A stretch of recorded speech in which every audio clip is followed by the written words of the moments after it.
Okay, so at this point, you might be telling yourself, great, let me install software containing SQL and start the course. Unfortunately, it is not so simple. Why? To implement SQL commands, you will need a database management system, often called a database or a platform. The problem is, there are a few popular databases out there, which are all based on SQL. They support various forms of the original language, and there are only slight differences between different versions. As a developer, you want to learn how to use the one that is the most suitable for your situation.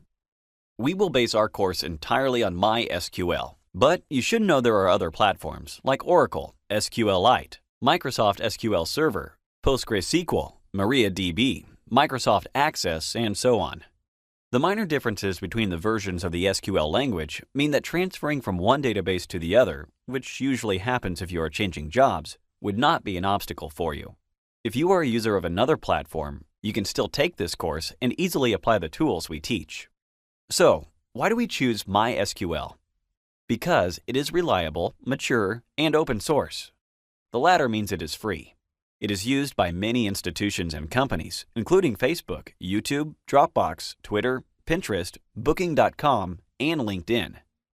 Considering the well-renowned DB Engine's ranking, MySQL comes as the first open-source relational database management system. Yes, Oracle is on top with only a slight advantage, but don't forget, it is a paid software.